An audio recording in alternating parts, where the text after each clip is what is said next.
Imagine this. You open your phone just to check one notification. 5 minutes later, you've watched random videos, scrolled endlessly, forgotten why you opened the phone, and somehow you feel tired, not relaxed, not happy, just drained. This is not laziness. This is dopamine overload. Dopamine is not the pleasure chemical, as people often say. Dopamine is the motivation chemical.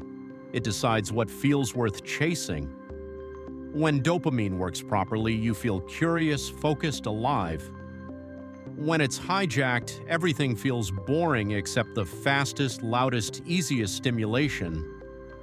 Here's the problem. Modern life gives us too much dopamine, too fast, with zero effort. Reels, shorts, notifications, sugar, constant novelty. The brain wasn't built for this speed. There's a simple rule from neuroscience. What you get too easily stops feeling valuable. A neuroscientist once said, "Pleasure and pain are processed in the same part of the brain.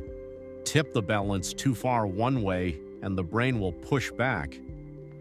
That pushback is what we call burnout, low mood, brain fog, lack of motivation. Now let me tell you a short story. There was a man who loved music. He saved money, bought a record player, and waited all week to listen to one album on Sunday. That hour felt magical. Years later, the same man had access to millions of songs instantly, but music no longer moved him the same way. Nothing changed about music. The effort disappeared. That's dopamine in action. A dopamine detox is not about punishment. It's not about becoming extreme or quitting everything you enjoy. It's about resetting your brain's sensitivity. Think of it like this. If you walk from bright sunlight into a dark room, you can't see anything at first. But if you wait, your eyes adjust. Dopamine detox does the same for your mind. When you reduce overstimulation, simple things slowly become rewarding again. Reading, walking, thinking, creating, even resting. From the book Dopamine Nation, there's a powerful line. The solution to compulsive pleasure seeking is not more pleasure, but learning to sit with discomfort. Discomfort is not the enemy, it's the doorway back to balance. So how do you actually do a dopamine detox? Simply, for a short period, you reduce fast dopamine, endless scrolling, constant switching, junk stimulation. You replace it with slow dopamine, activities that require effort before reward, like reading a few pages, writing your thoughts, walking without headphones, doing one task at a time. At first, your brain will resist.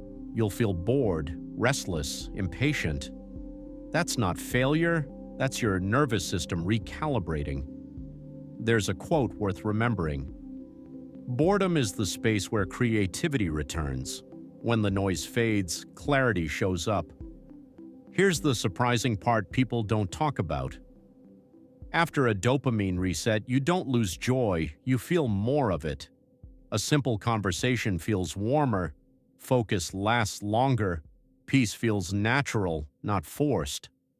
This is why so many people say detox feels therapeutic, not because life becomes dull, but because life becomes felt again.